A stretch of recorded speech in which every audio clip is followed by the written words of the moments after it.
प्रथम द्वितीय स्कंधे शरण दूतय तृतीय चतुर्थे जार हुए उदय नाभिदेशे पंचमे स्थके बैक्ष हे हस्तमे अस्तमे कर कमल जुगल कंठ दिके नवमेद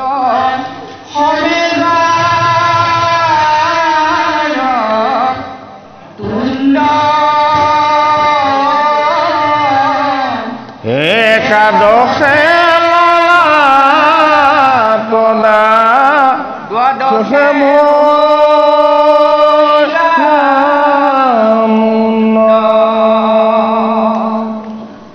हेन भागवतर रुतिमा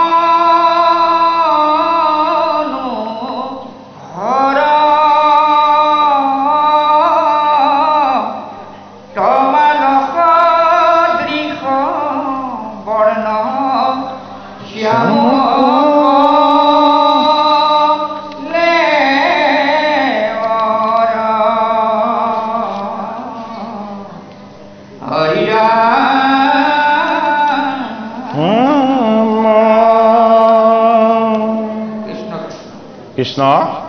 हे कृपालु गुरुमूर्ति भकत वैष्णव समस्त আজি सरला बरुवा चौक नामघर उपविष्ट हुआ भकत वैष्णव समस्त जनक आम भक्तिपूर्ण सेवा जनाई कृपालु गुरुमूर्ति सेवकी समस्त को आम सेवा जनाई आपनालोकर आज्ञा लई भागवतर चतुर्थ स्कंधर पुरंदन उपाख्यान श्री श्री अनिरुद्ध देवे ये पुरंदन उपाख्यानर पद निबंधन करिছে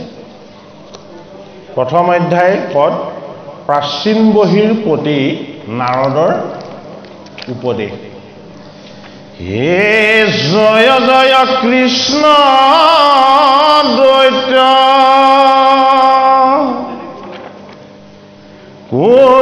कुलाख्या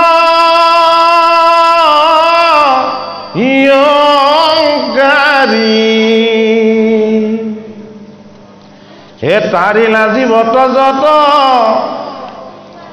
अशिष्ट निबारी हे शुद्ध शास्त्र मत पर्व ताइला भकत ओ सदाय प्रणाम हेन कृष्ण शरणत ए शुद्ध शास्त्र जानी क्षुद्र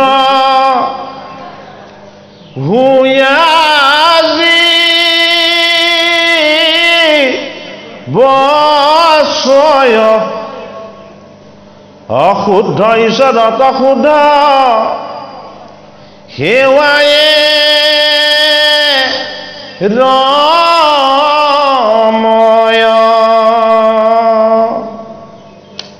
हेन হেন কৃষ্ণ পদে মনে পখিলু শৰণ হৃদিত থাকিয়া নাথ কৰি চেতন ও বাহিৰে ভিতৰে গুৰু হুয়ানা ৰায়ন এ কৰায়ো আমাৰ জৰ মন বৰ্তন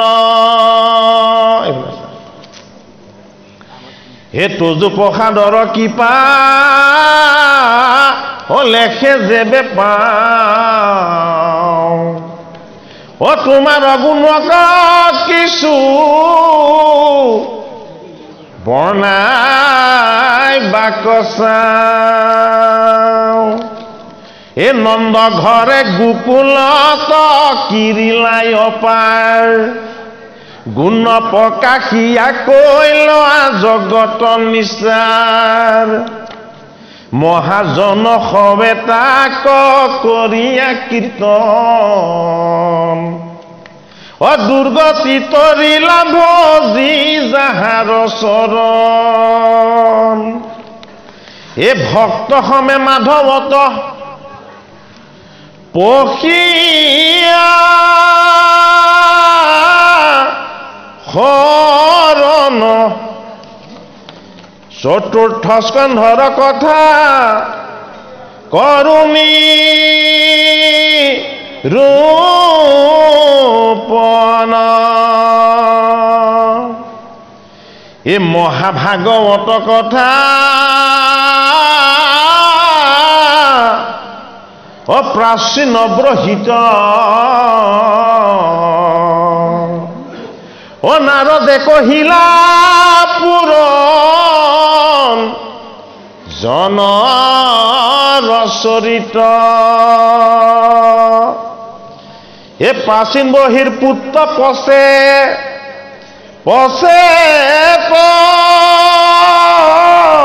সগনে এ মহেশত উপদেশ পায়াৰ গমনে এইফালে আছে আৰম্ভণি বে এ সাগৰ জলত পখী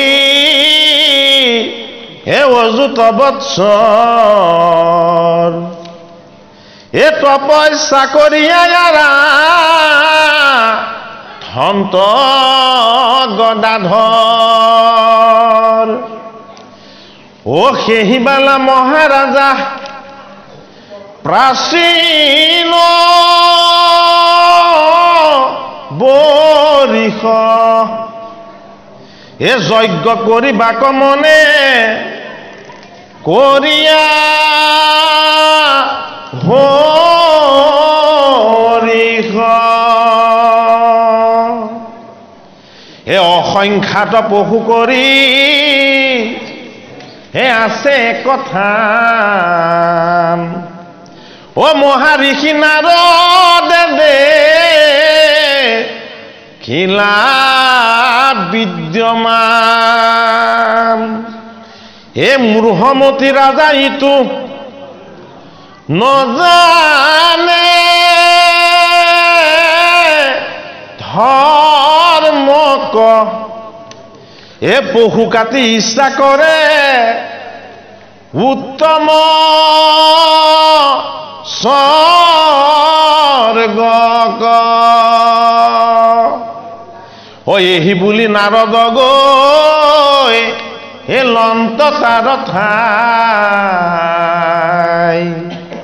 ও নিপ্ৰতি উদিলা ৰঙে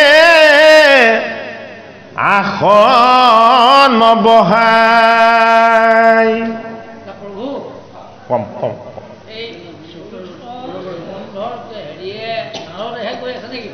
মই কম ৰ'ব দেই গোটেইখিনি অকণমান গৈ লওঁ তাৰপৰা ব্যাখ্যা হোৱাৰ লগে লগে পদ ৰৈ যাব বহুতখিনি ন এ মহাসনে বখিলন্ত ব্ৰহ্মাৰ নন্দন এ পাৰ্দঘ্য দিয়া ৰাজা বন্দিলা চৰণ এ হাঁহিয়া বুলন্ত ঋষি অশুনা নৃপবৰ নুবুজিলি কিছু তই শাস্ত্ৰৰ উত্তৰ এ কৰ্ম কৰি কিবা ফল পাইবে চাকৰ এ শাস্ত্ৰকনো বুজি তই মিছাতে হে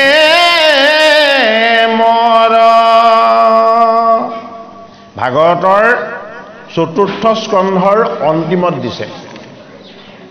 পুৰন্দন উপাখ্যান বুলি এই উপাখ্যানটি চতুৰ্থ স্কন্ধৰ পুৰন্দন উপাখ্যানৰ কথাখিনি প্ৰাচীনমহী ৰজাক 10 তেখেত পিতৃ কৈ আছে দেৱঋষি নাৰদে এই কথাখিনি দেৱঋষি নাৰদে কৈছে কিয়নো নাৰদে এই কথাখিনি প্ৰাচীনমহী ৰজাক ক'ব লগা হৈছে ভাগৱতৰ তৃতীয় স্কন্ধৰ পৰা কথাখিনি কৈ আছে ভাগৱত শাস্ত্ৰত আপোনালোকে হয়তো জানিছে শুনিছে যে ভাগৱতৰ শ্ৰোতা আৰু বক্তা দুটা সম্প্ৰদায় লৈ গঠিত বৈকুণ্ঠৰ কল্পতৰু ভাগৱত শাস্ত্ৰ দুটা সম্প্ৰদায়ৰ দ্বাৰা ভগৱন্তই বেকত কৰিছে এটা সম্প্ৰদায় হ'ল অনন্ত সম্প্ৰদায় আৰু অন্যটো সম্প্ৰদায় হ'ল নাৰায়ণ সম্প্ৰদায় ভূমি ভাগত ভাগৱত ভাগ পৰিছে নাৰায়ণ সম্প্ৰদায়ৰ পৰা অনন্ত সম্প্ৰদায়ৰ পৰা ভূমি ভাগত ভাগৱত নপৰিল কিন্তু অনন্ত সম্প্ৰদায়ৰ পৰা ভাগৱত যিজনে ল'লে আমাৰ মৈত্ৰৰ সেইজন মহাভকত হ'ল বিদুৰ বিদুৰে ভাগৱত লৈছে অনন্ত সম্প্ৰদায়ৰ পৰা কাৰণ মৈত্ৰ ঋষিয়ে ভাগৱত লৈছিলে সাংখ্যন মুনিৰ পৰা গতিকে সাংখ্যন মুনিক ভাগৱত দিছিলেহি 4 সিদ্ধই 4 সিদ্ধই ভাগৱত লৈছিলে পাতাললৈ গৈ অনন্ত নাগৰ পৰা বস্তুখিনি বৰ ৰহস্যযুক্ত নাৰায়ণ সম্প্ৰদায়ত ভাগৱত প্ৰথম শ্ৰীহৰি নাৰায়ণে ক'লে সৃষ্টিকৰ্তা ব্ৰহ্মা সৃষ্টিকৰ্তা ব্ৰহ্মাই ভাগৱত দিলে তেওঁৰ মানস পুত্ৰ দেৱঋষি নাৰদক দেৱঋষি নাৰদে আনি ভাগৱত দিলে প্ৰণেতা পৰমেশ্বৰ বেদব্যাসক বেদব্যাসে ভাগৱত শাস্ত্ৰ প্ৰণয়ন কৰিলে আৰু সেইবাৰ তেওঁ 18 নম্বৰ পুৰাণখন প্ৰণয়ন কৰি এটা আৰু ডাঙৰ কাম কৰিলে অন্যবাৰ তেওঁ পুৰাণ প্ৰণয়ন কৰি কাকো পঢ়োৱা নাছিলে শিকোৱা নাছিলে মাত্ৰ প্ৰণয়নে কৰি গৈছিলে ভাগৱত পুৰাণ প্ৰণয়ন কৰি টিকালজ্ঞ ঋষি বেদব্যাসে তেওঁৰ প্ৰাণৰ পুত্ৰ শুকক এই ভাগৱতৰ লগতে 18 পুৰাণ পঢ়াইছে কিন্তু আগৰ পুৰাণবিলাকো গোটেইখিনি শুকে জানে অন্তিমত বেদব্যাসে প্ৰণয়ন কৰা অষ্টাদশ পুৰাণ পুৰাণ সূৰ্য বা মহন্ত সূৰ্য বা মহন্ত পুৰাণ বুলি এই শ্ৰীমদ ভাগৱতক কোৱা হয় এই মহাভাগৱত ভাগ শুকক তেওঁ পঢ়ালে শিকালে আৰু বুজালে শুকৰ মুখপদ্মে এই ভাগৱত পৰীক্ষিত নিপঠিয়াই পালে শুকৰ শিষ্য সুতমুনিৰ মুখপদ্মে নৈমিক ক্ষেত্ৰত 28 সহস্ৰ ঋষিয়ে পালে গতিকে শ্ৰোতা বক্তাৰ তত্ত্বখিনি বৰ গভীৰ আজি সেইখিনি গোটেইখিনি বিশ্লেষণ কৰিবলৈ সময় নহ'ব আমি মাত্ৰ নামখিনিতে সীমাবদ্ধ ৰাখিছোঁ যে খুব ব্যাস নন্দন ব্যাস হ'ল প্ৰণেতা প্ৰণেতাই প্ৰণয়ন কৰি দিলেই দায়িত্ব শেষ নহয় যেহেতু প্ৰণয়নৰ উদ্দেশ্য আৰু লক্ষ্য প্ৰণেতাই নিজে জানে সেইটো কাৰণে কি কৰিলে ভাগৱত পুৰাণ প্ৰণয়ন আৰু উদ্দেশ্যৰ লক্ষ্যটো গোটেই জগতক বিস্তাৰ কৰি দিবৰ কাৰণে তেওঁৰ প্ৰাণৰ পুত্ৰ শুকক তেওঁ পঢ়ালে শিকালে আৰু বুজালে শুক কি শুক দিগম্বৰ গাত বসন নাথাকে সত্যত জন্ম তেতাত শৰণ দাপৰৰ অন্তত পঢ়িছে ভাগৱত শাস্ত্ৰ আৰু কলিৰ সন্ধ্যাত কৰিছে শুকে কীৰ্তন আৰু তেতিয়াও তৰুণ 16 বছৰীয়া অৰ্থাৎ শুক আত্মাৰূপ হৈ গ'ল দেহৰ ক্ষয় আৰু বৃদ্ধি নহয় কিয় হৈ গ'ল তেওঁ ভাগৱত ৰূপ হৈ গৈছিল এইটো কাৰণে মহাভাগৱত ৰূপ তেওঁ নিজে হৈ যাব পৰাৰ কাৰণেই তেওঁ বসন পৰিধান নকৰে 7 দিন পৰীক্ষিতক সম্পূৰ্ণ ভাগৱত ক'লে অন্তিমত দ্বাদশ স্কন্ধত যেতিয়া পৰীক্ষিতক তেওঁ প্ৰশ্ন কৰিছে যে যদি তোমাৰ মনত এতিয়াও সংশয় আছে মই তোমাক দ্বাদশ স্কন্ধ ভাগৱত আকৌ ক'ম সেইটোৱে ডাঙৰ ৰহস্য যদি শিষ্যৰ সংশয় চেদ হোৱা নাই তেতিয়াহ'লে শুকে কৈছে মই তোমাক দ্বাদশ স্কন্ধ ভাগৱত আকৌ ক'ম কিয় ক'ম তুমি মোক গুৰু বুলি ঈশ্বৰ বুলি মানিলা গুৰুৰ উদ্দেশ্য আৰু লক্ষ্য শিষ্যক উদ্ধাৰ কৰি দিয়াটো যদি তুমি উদ্ধাৰ হলো বুলি তোমাৰ বিশ্বাস আহি গ'ল তেতিয়াহ'লে মই তোমাক আকৌ এই পুনৰ ভাগৱত ক'ব নেলাগে ভাগৱতৰ প্ৰথম স্কন্ধখিনি কৈছে কোনে নৈমিষ ক্ষেত্ৰত কৈছে শৌনকাদি সহস্ৰ ঋষিক সুতে কৈছে ভাগৱতৰ প্ৰথম স্কন্ধ ভাগৱতৰ দ্বিতীয় স্কন্ধৰ কথাখিনি কৈছে পাণ্ডৱৰ নাতি পৰীক্ষিতক শুকমুনিয়ে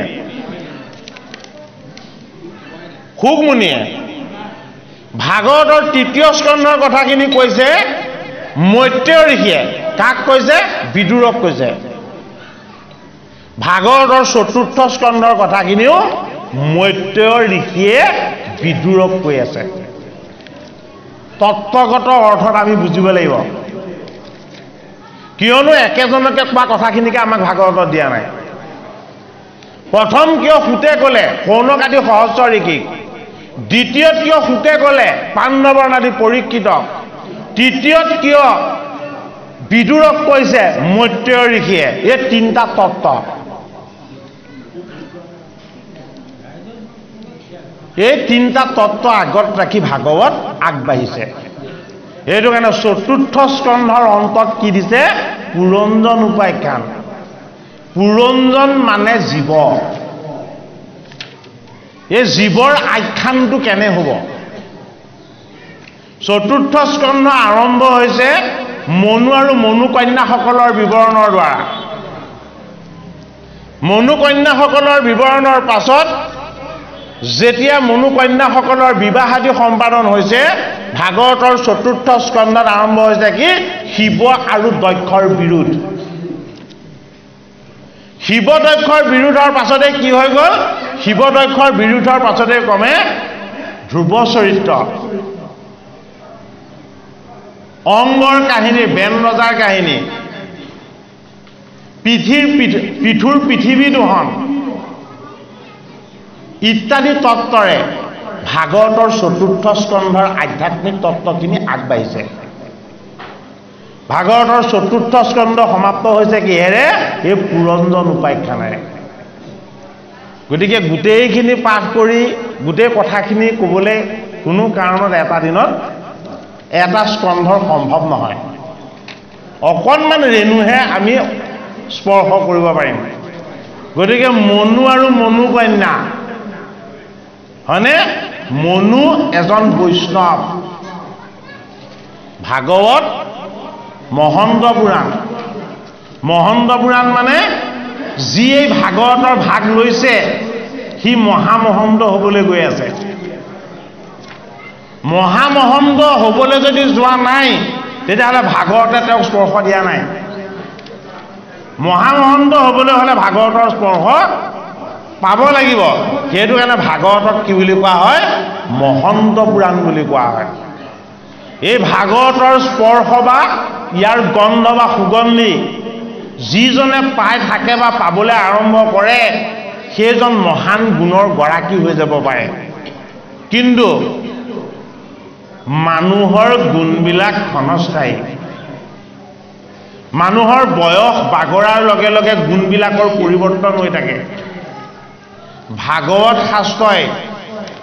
মানৱীয় গুণবিলাকৰ কথা বেছি প্ৰাধান্য নিদি পৰমাত্মাৰ পৰম তত্ত্বযুক্ত গুণবিলাকৰ কথাত বেছি গুৰুত্ব দিছে ভাগৱতৰ মনুকন্যাসকলৰ বিবাহৰ তত্ত্বত দিছে কি দক্ষৰ 16 গৰাকী কন্যাৰ 13 গৰাকীক বিয়া দিছে ধৰ্মলে বিয়া দিছে 13 গৰাকীক এগৰাকীক বিয়া দিছে কনিষ্ঠ গৰাকীক বিয়া দিছে কালে বৈষ্ণৱলে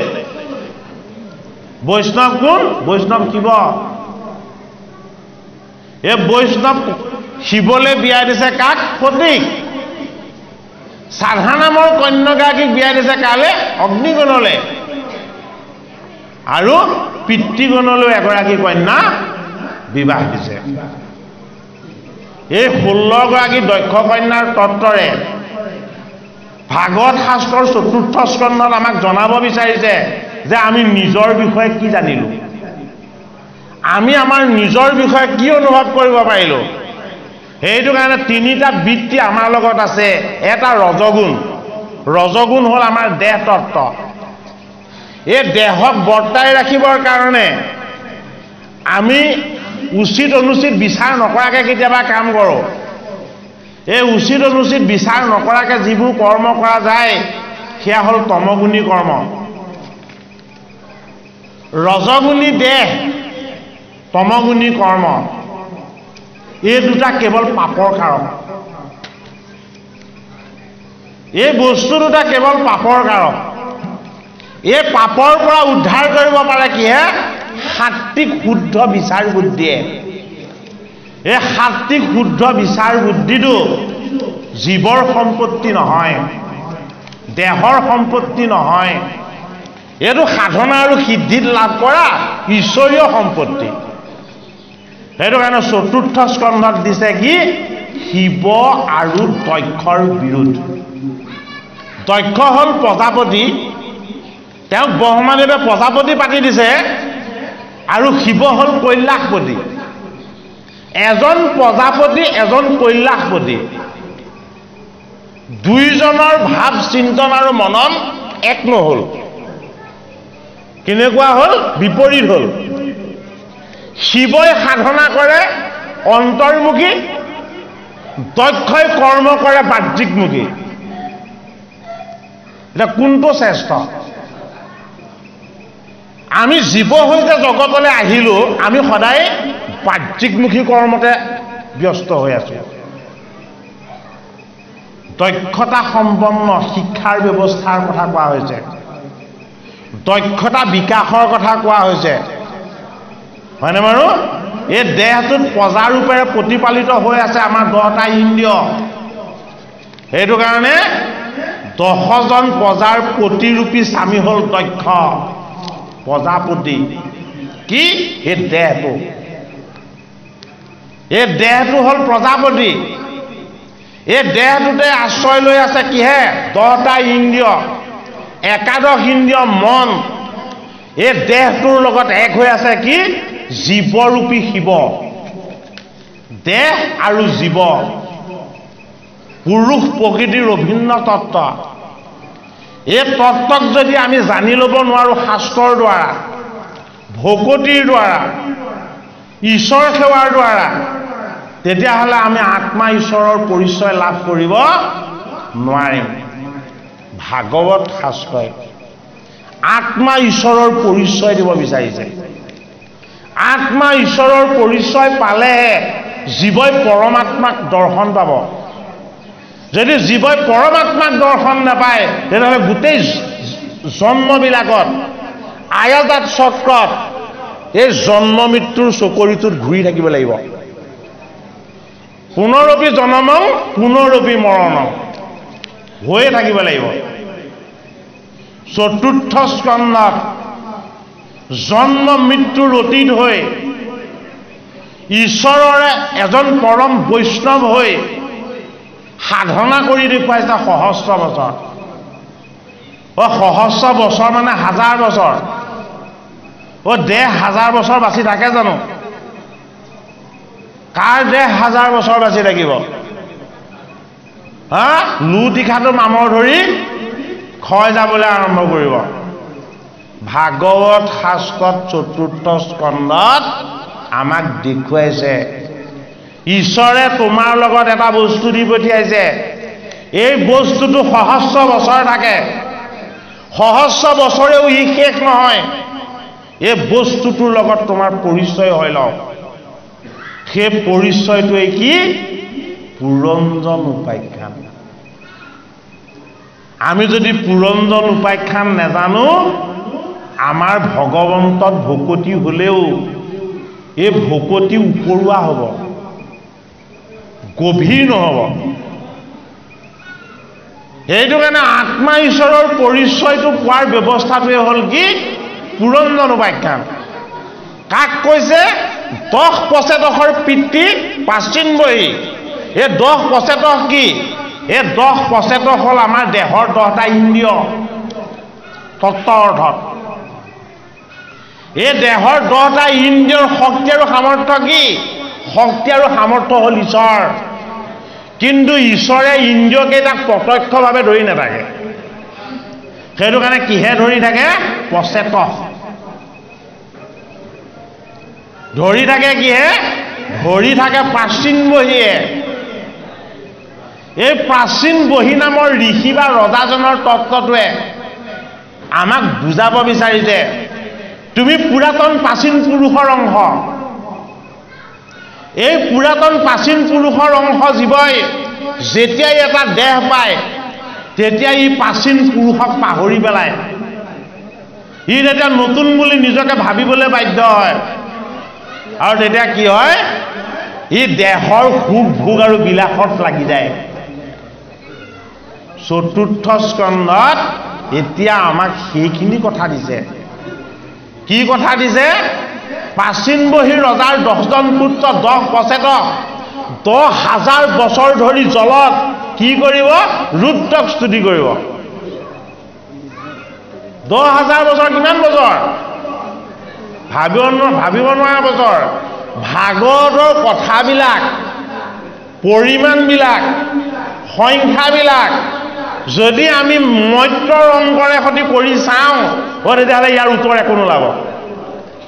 সেইটো কাৰণে ভাগৱত ক'ৰ শাস্ত্ৰ? বৈকুণ্ঠৰ শাস্ত্ৰ। বৈকুণ্ঠ ক'ত? ব্ৰহ্মাণ্ডৰ বাহিৰত। সপ্ত স্বৰ্গৰ ওপৰত আছে সীমাহীন হৰৰ ৰাজ্য। সত্যলোকৰ ওপৰত হৰৰ ৰাজ্য আছে। এই হৰৰ ৰাজ্যৰ সীমা য'ত শেষ হৈছে তাৰ পৰা বৈকুণ্ঠপতিৰ বৈকুণ্ঠ ধাম আৰম্ভ হৈছে। য'ত প্ৰৱেশ হ'ব নোৱাৰে মৃত্যু, য'ত প্ৰৱেশ হ'ব নোৱাৰে জন্ম। জন্ম মৃত্যুৰ য'ত প্ৰৱেশ নহয় সেয়া হ'ল বৈকুণ্ঠ। সেইটো কাৰণে এই শাস্ত্ৰ বা ক'ৰ শাস্ত্ৰ? জন্ম মৃত্যু প্ৰৱেশ হ'ব নোৱাৰা ঠাই শাস্ত্ৰ বৈকুণ্ঠৰ শাস্ত্ৰ। বৈকুণ্ঠৰ শাস্ত্ৰ জন্ম মৃত্যুৰ জ্বৰত তিয়াই যিজনক স্পৰ্শ কৰিব নোৱাৰিলে সেইজনে কৈছে পৰীক্ষিত। জ্বৰত তিয়াই কাক স্পৰ্শ কৰিব নোৱাৰিলে? ব্যাস নন্দন শুকদেৱক। 4টা যুগ জীয়াই আছে, চিৰতৰুণ হৈ আছে, 16 বছৰীয়া। আৰু কি? শীতো নাই উষ্ণও নাই, গাত তেওঁ ঠাণ্ডা নালাগে আৰু কোনোদিন গৰম নুঠে। শীত উষ্ণহীন বোলে কিয়? তেওঁ কোনোদিন ভাগৰ নাই। সেইটো কাৰণে এই সুকৰ তত্ত্বটো আমি বুজিব লাগিব। ভাগৱত আত্মাই কৈছে। কাক কৈছে? পৰীক্ষিত ৰূপী জীৱ আত্মাক কৈছে। এই পৰীক্ষিত ৰূপী জীৱ আত্মাই যদি ভাগৱত নাপায় তেতিয়াহ'লে কি হ'ব? 7 দিনৰ এই জীৱনটো অথলে যাব। পৰীক্ষিতৰ 7 দিনৰ মৃত্যু অভিসম্পাদ দিয়া নাই জানো দিছিলে পৰীক্ষিতক লাগি গ'ল কলিৰ সকলো পজাগাত আমি সকলো 7 দিনীয়া হৈ থাকিলো আমি সেই সপ্তাহৰ বাৰ 7টাতে ৰোটেশন কৰি আছো ইমূৰৰ পৰা সিমূৰলৈ ঘূৰি আছো 8 নম্বৰ দিন আমি কোনো নাথাকো এই 7 দিনতে জন্ম আমাৰ 7 দিনতে মৃত্যু এইটো কাৰণে জন্ম মৃত্যুৰ এই চকৰিটো জীৱন পৰীক্ষা দি থকা আমি প্ৰত্যেকে একজন পৰীক্ষিত সদৃশ জীৱ এই জীৱ উদ্ধাৰৰ যিটো উপায় এই উপায়টোৱে হ'ল ভাগৱত শাস্ত্ৰ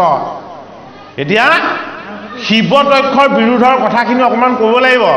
নহলে জীৱৰ তত্ত্ব বুজি নাপাব এইটো কাৰণে প্ৰথমতে ভাগৱত শাস্ত্ৰত বুজি পাবৰ কাৰণে তাৰ ক্ৰমিক কথাখিনি দি আহিছে যে শিৱ হ'ল আমাৰ জীৱটো আমাক প্ৰতিপালন কৰি ৰখা জীৱ হ'ল শিৱ ও এজন বৈষ্ণৱ হে বিষ্ণু নহয় কিয় বৈষ্ণৱ বিষ্ণুৰ অংশই হ'ল বৈষ্ণৱ সেইটো কাৰণে শিৱ এজন বৈষ্ণৱ ক'ত বহি থাকে কৈলাশ ধামত বহি থাকে ক'ত আছে কৈলাশ ধাম কোনোবাই দেখিছে নেকি কৈলাশ ধামলৈ কোনোবা গৈছে নেকি কৈলাশৰ দুজন দুৱৰী নন্দী আৰু ভিংগীক কোনোবাই পাইছে নেকি শিৱৰ বিষবজানক কোনোবাই দেখিছে নেকি শিৱৰ দম্বৰৰ ত্ৰিশূল প্ৰত্যক্ষকে কোনোবাই দেখিছে নেকি হয়নে এই জীৱৰ লগত শিৱৰ সনাতন তত্ত্বক বুজাবৰ কাৰণে কি দিছে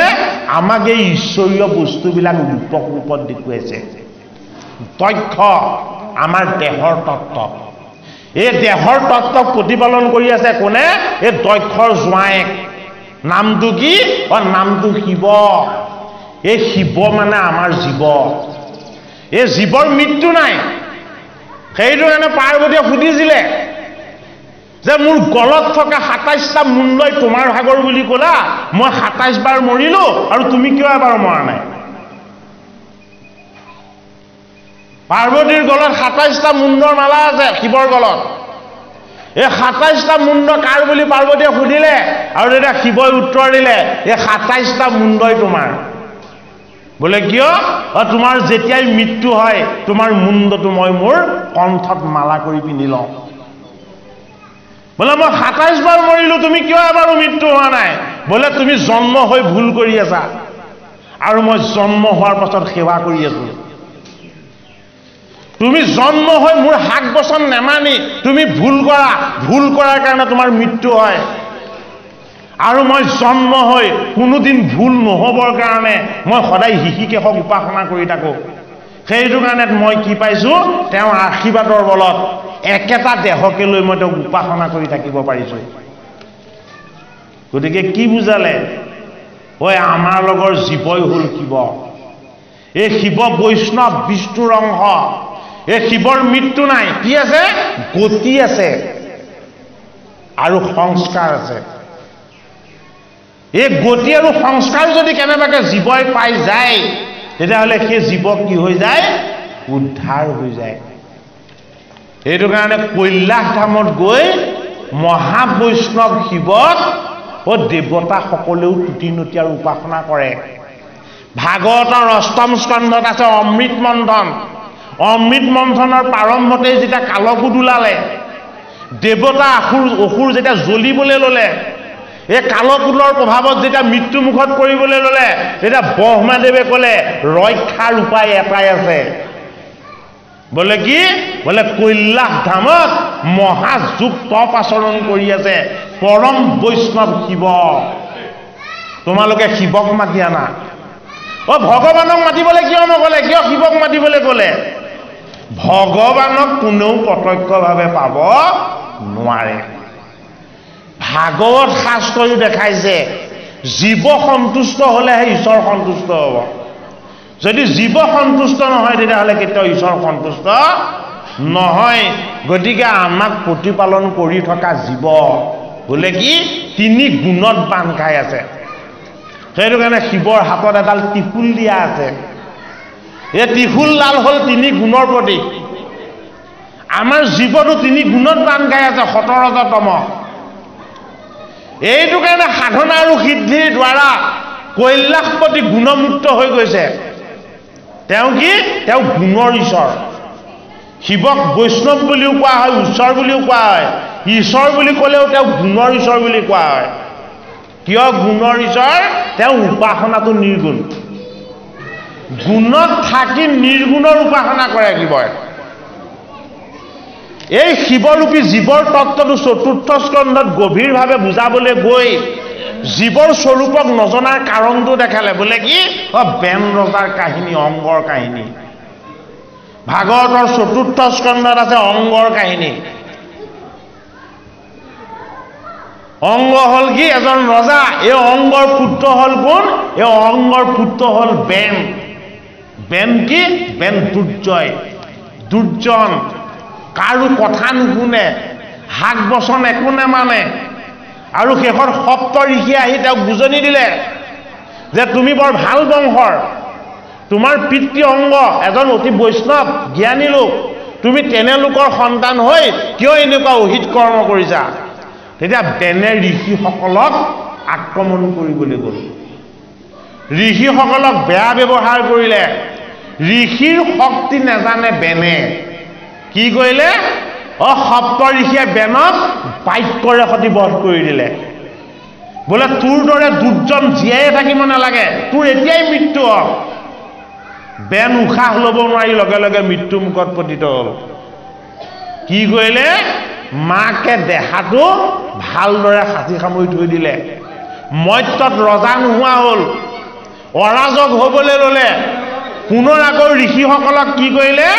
ঋষিসকলক বেনৰ মাকে মাতি আনিলে যে ৰাজ্যৰ ৰজা নোহোৱা হ'ল গোটেইখন অৰাজক হৈ যায় এতিয়া কি কৰা যায় এই বেনৰ দেহটো আকৌ মন্থন কৰিলে ঋষিয়ে এই বেনৰ দেহ মন্থন কৰিলত বেনৰ দেহৰ পৰা 3টা বস্তু বাহিৰ হ'ল তাৰ পাছতে জীৱৰ তত্ত্ব বুজি পাব বেনৰ দেহৰ পৰা 3টা বস্তু বাহিৰ হ'ল প্ৰথম উৰু মন্থন কৰিলে উৰু মন্থন কৰাৰ কাৰণে এজন নিষাদ বাহিৰ হ'ল নিষাদ মানে চাণ্ডাল তাৰ পাছত বাওঁ বাহু মন্থন কৰিলে বাওঁ বাহু মন্থন কৰিলত এগৰাকী দেৱী বাহিৰ হ'ল সেইগৰাকী হ'ল উৰ্চি আৰু পাছত বেনৰ সোঁ বাহু মন্থন কৰা হ'ল সোঁ বাহু মন্থন কৰিলত এজন দিব্য পুৰুষ সৃষ্টি হ'ল সেইজন হ'ল পিঠু গতিকে পিঠু নামৰ আদি ৰজাজন হৰি অৱতাৰ এতিয়া বেন মানে কি বেন মানে আমাৰ দুৰ্জয় মন ভাগৱত শাস্ত্ৰত এইটো কাৰণে তেনেকৈ দিছে এই দুৰ্জয় মনটোক যিমান মানুহে বুজনি নিদিয়ক কিয় যৌৱন আৰম্ভ হোৱাৰ লগে লগে নিজৰ বাহিৰে কাকো নেমানে গাত শক্তি সামৰ্থ্য আৰু বল আহি যোৱাৰ লগে লগে পিতৃ মাতৃ গুৰু গোসাঁই কাকো নমনা হয় নিজৰ মই মতালি স্বভাৱত সকলো কৰিবলৈ আৰম্ভ কৰে এই দুৰ্জয় বেনৰূপী মনটোক নিয়ন্ত্ৰণ কৰিবলৈ হ'লে সাধনা লাগিব সাধনা কোনে কৰে সাধনা যি কৰে ঋষি সাধনাবিহীন জীৱৰ দ্বাৰা সদায় পাপ হয় সেইটো কাৰণে কি হ'ল এই বেনক বধ কৰিলে কিন্তু বেনক বধ কৰাটো এটা প্ৰতীক অৰ্থতহে কি প্ৰতীক অৰ্থত আমাৰ দুৰ্জয় মনটোক বধ কৰিব লাগিব দুৰ্জয় মনটোক যদি আমি বধ কৰিবলৈ হয় আমাৰ মাজত থকা আসুৰী বৃত্তিবিলাকক বাহিৰ কৰি পঠিয়াব লাগিব এই আসুৰী বৃত্তিবিলাকৰ প্ৰতীক কি প্ৰতীক হ'ল অহংকাৰ অহংকাৰ আমাৰ ক'ত থাকে এই অহংকাৰ আমাৰ উৰুদয়ত থাকে উৰুত অহংকাৰ এইটো কাৰণে উৰু মন্থন কৰি দিলত তাৰ পৰা এজন নিষাদ বাহিৰ হ'ল এই নিষাদ হ'ল আমাৰ পাপ ৰিপুবিলাক এই পাপুময় বৃত্তি আৰু ৰিপুবিলাক যেতিয়ালৈকে বনবাসী কৰি দিয়া নহ'ব তেতিয়ালৈকে আমি শুদ্ধ হ'ব নোৱাৰিম সোঁ বাহুত আছে কি সোঁ বাহুত আছে আমাৰ সাত্বিক সাধনা এই সাত্বিক সাধনাই হ'ল উৰ্চি বাম বাহুত আৰু সোঁ বাহুত আছে কি জীৱ আত্মাৰ তত্ত্ব এই জীৱ আত্মাৰ তত্ত্বটোৱে হ'ল কি পিঠু গতিকে ইমান ৰহস্যপূৰ্ণ আৰু গভীৰভাৱেৰে ভাগৱত শাস্ত্ৰই জীৱ দেহ আৰু আত্মা এই 3টা বস্তুৰ কথা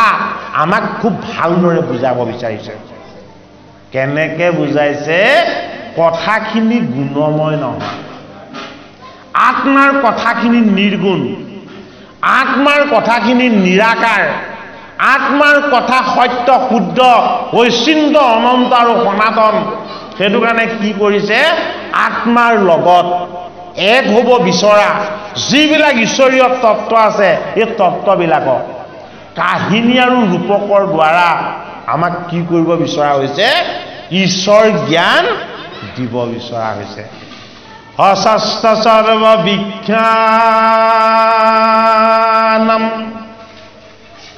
দেৱৰ্ষি নাম সনাৰদ গন্ধৰ্বনাম চিত্তৰথো সিদ্ধি নাম গোপিলোমুনি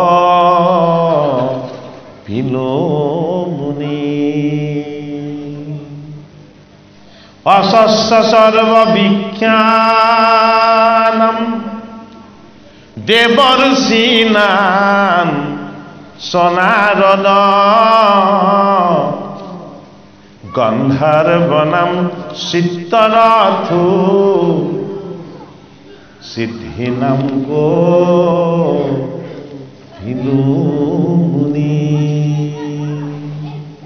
ভাগত বেদব্যাসক কোনে দিছেহি দেৱৰ্ষি নাৰদে বেদব্যাসৰ ভুলৰ সংশোধন কোনে কৰাইছে দেৱৰ্ষি নাৰদে চতুৰ্থ স্কন্ধত ধ্ৰুৱক ঈশ্বৰৰ তপস্যা কেনেকৈ কৰিব লাগিব কোনে শিকাইছে দেৱৰ্ষি নাৰদে চতুৰ্থ স্কন্ধত প্ৰাচীন বহি ৰজাক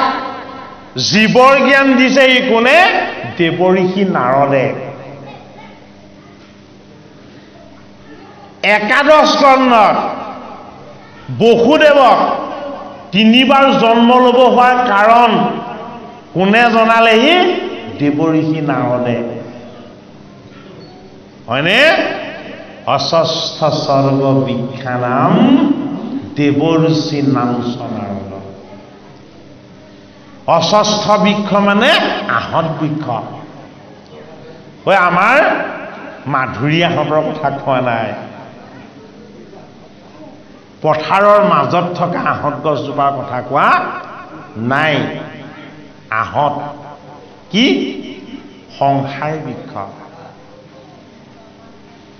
এই সংসাৰ বৃক্ষ কোন হ'ব লগা হ'ল জগতৰ হৰি নিজে হ'ব লগা হ'ল অশস্ত্ৰ সৰ্ববিখ্যানাম এই জগতত যিমান বিৰিখ দেখিছা এই বিৰিখবিলাকৰ ওপৰত মই কি মই হলো সংসাৰ বিৰিখ দেৱৰ্ষি নাম সনাৰদ এই সংসাৰ বিৰিখৰ পৰা মই জীৱক উদ্ধাৰ কৰোঁ কি হয় দেৱৰ্ষি নাৰদ হৈ এইটো কাৰণে সংসাৰী জীৱবিলাকক উদ্ধাৰ কৰিবৰ কাৰণে বৈকুণ্ঠৰ কল্পতৰু ভাগৱত শাস্ত্ৰত নাৰদ এজন দেৱৰ্ষি এই দেৱৰ্ষিজনে ঈশ্বৰ ৰূপত আহি ঈশ্বৰৰ কথাখিনি বেকত কৰাইছে দশম স্কন্ধত দিছে কি নাৰদৰ কৃষ্ণ দৰ্শন ক'ত গোকুল ধামত সকলোৱে কেৱল কৃষ্ণকহে দেখে ৰামক দেখে কিহত দেখে দধি দুগ্ধ চুৰি কৰি থকাত দেখে গাই দামুৰিবিলাক খুলি থকাত দেখে বৃন্দাবনলৈ গোবৎসবিলাকক চৰাই থাকোঁতে দেখে আৰু বাঁহী বজাই থাকোঁতে দেখে ৰামকৃষ্ণ এই কৃষ্ণক দৰ্শন কৰিবৰ কাৰণে ব্ৰহ্মাৱৰ্তৰ পৰা ঢেঁকীত উঠি দেৱৰ্ষি নাৰদে বাৰে বাৰে আহি থাকে কৃষ্ণক সেৱা কৰিবৰ নিমিত্তে কিন্তু কৃষ্ণই তেওঁ যানখন গোকুলত পৰিবলৈ নিদিয়ে সেইটো কাৰণে ওপৰৰ পৰা ঘূৰি যাব লগা হয় এদিন দেৱৰ্ষি নাৰদে ভগৱান কৃষ্ণক ধ্যান কৰিলে যে তুমিনো মোক কিয় তোমাৰ এই গোপাল বাল মুকুন্দ ৰূপটো দেখা দিব নিবিচাৰা তুমি গোকুলতে লালিত পালিত হৈছা আৰু মোক তুমি তোমাৰ ভিত্ৰ বুলি ভাবিও মুকনো কিয় এবাৰ তুমি দেখা নিদিয়া তেতিয়া কৃষ্ণই কৈছে মই তোমাক আনক দেখা দিয়াৰ দৰে দেখা দিব নোৱাৰো বোলে কিয় তুমি আৰু মই অভিন্ন তথাপিতো মোক তুমি দেখা দিয়া আৰু যেতিয়া দেৱঋষি নাৰদ গ'ল কি দেখিলে সকলোতে কৃষ্ণই হাঁহি থকা দেখিছে যদি বিৰিখলে চাইছে তাতো কৃষ্ণই হাঁহিছে যদি গাইবিলাকলে চাইছে গাই ৰূপটোহে আছে কিন্তু আত্মা ৰূপত কৃষ্ণই হাঁহি আছে গোবৎসবিলাকো কৃষ্ণই হৈ আছে যিমান বিৰিক দেখিছে সকলোতে কৃষ্ণই বিৰাজমান হৈ আছে কলৈকো চাবগৈ নোৱাৰে যেনিয়ে চাই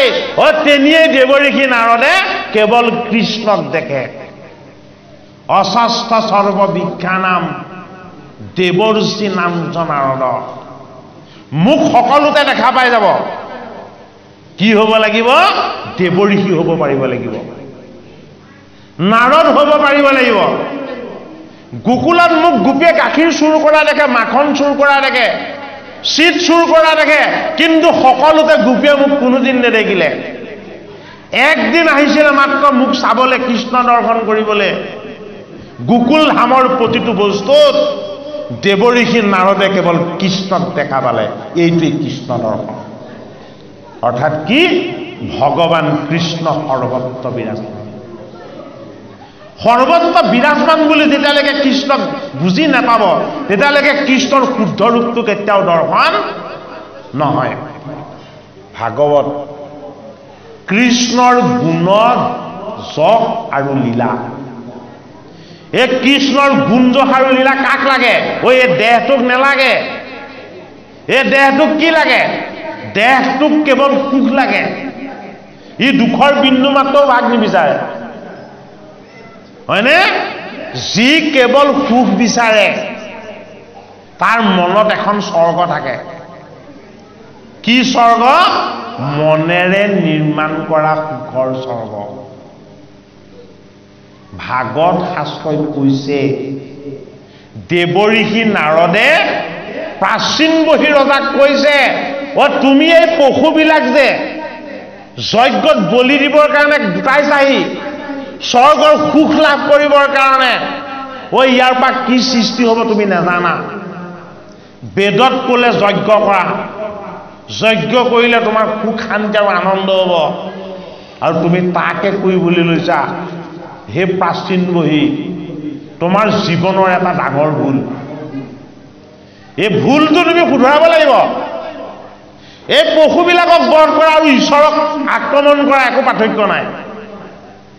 পশুবধৰ তত্ত্বটো তোমাক বৰ তাত্ত্বিক অৰ্থত কৈছে হে প্ৰাচীন বহি এই বনত থকা পশুবিলাকক আনি বধ কৰি যজ্ঞ পাতিবলৈ কোৱা নাই তুমি জীৱৰ তত্ত্ব নেজানা জীৱৰ তত্ত্ব নজনাৰ কাৰণে তুমি এনে পাপ কৰিবলৈ লৈছা মই তোমাক এতিয়া পুৰঞ্জন উপাখ্যান বুলি এটা উপাখ্যান আছে যিটো উপাখ্যানত জীৱৰ তত্ত্বখিনিক ভাগৱত শাস্ত্ৰত অতি গভীৰকে ৰহস্যপূৰ্ণকে আমাক জানিবলৈ দিয়া হৈছে এই কথাখিনিকে দেৱঋষি নাৰদে প্ৰাচীন বহি ৰজাক কৈ আছে জীৱ শিৱ দেহ দক্ষ প্ৰকৃতি মহামায়া পাৰ্বতী হয়নে এই তত্ত্বখিনি বুজাৰ পাছতহে আমি ঈশ্বৰ তত্ত্বৰ পৰিচয় লাভ কৰিব পাৰিম পাঠকজনে আকৌ পাঠ আৰম্ভ কৰিব পালে নাই বিচাৰি জয় জয় কৃষ্ণ দৈত্য ইয়াত পাব সেইটো পাছে চতুৰ্থখন আৰম্ভণি উলিয়াওক অন্তত আছে চতুৰ্থ স্কন্ধৰ অন্তত আছে এইয়া নাৰদে বুলন্ত শুনা ৰাজাৰ পূৰ্ব দিশ যদি তোমাৰ তাতো পৰা পাই যোৱা নাই এইফালে আছে এতিয়া এইফালে আছে এইফালে আছে এইফালে আছে টু বস্তু এইটো নাই ন না শুনা ৰাজাৰ ৰতনে পূৰ্ব ইয়াত ইয়াতে দৰ্শন একেলগত নিমিলে ন কিন্তু চেপ্টাৰেই নাই পুৰণি উপাখ্যানটো মেইন বস্তু এইটো আৰম্ভণিটো ধ্ৰুৱৰ বৰলাভটো নাই ন ধ্ৰুৱৰ বৰলাভ নাই ধ্ৰুৱৰ ঘৰলৈ প্ৰত্যেক ধ্ৰুৱটো নাহেই শুনাৰ পাছত পিঠু ৰজা পাছত আহিব পিঠু ৰজাৰ পাছত আহিব জীৱৰ জয় জয় মুকুন্দ এই ইয়াতে ওলাব এইকণতে আছে এইকণতে ওলাব সতক ইয়াত ওলাব সেয়াত তোমাৰ অন্যভাৱে সেই ৰূপৰ ৰজা শ্ৰদ্ধা কৰি জীৱৰ বিদ্যাত হৰিয়াজনে ব্ৰহ্মচন্দ্ৰক মিলাই আত্মশুদ্ধি যিটো কালৰ সহ্য এইকণৰ ৰুদ্ৰগীত বৰ্ণনা ইয়াৰ আগত থাকিব লাগিব কথাখিনি এইকণতে থাকিব লাগিছিলে পিঠুৰ পূৰ্বজন্ম জয় জয় খণ্ডিলা ভূমিৰ বেলেগ ইয়াত চাব তেনেকৈ ইয়াত অলপ আৰম্ভ আগবঢ়াওঁ ন কৃষ্ণ হে ৰাম মই আপোনাক দি দিম পুথিভাগ দেই সেইভাগ ইফালে থৈ দিব মই ইফালে দি দিম হে ৰাম এ কৰ্ম কৰি কিবা ফল পাইবে ইচ্ছা কৰ এ শাস্ত্ৰকৰ্ণ বুজি তই হে মিছাতে খেমৰ এ ভাগৱত শাস্ত্ৰৰ সন্মত অনুসৰি এ হৰিত শৰণ লয় এ হৰি নাম ধৰি এতিয়া ভাগৱত শাস্ত্ৰই আমাক কি কৈছে আমাৰ অন্তৰ শুদ্ধিৰ কাৰণে মন শুদ্ধিৰ কাৰণে জীৱ শুদ্ধিৰ কাৰণে হৰিত শৰণ লৈ হৰিৰ গুণ নাম যশ শ্ৰৱণ কীৰ্তনৰ কাৰণে আমাক আজ্ঞা কৰিছে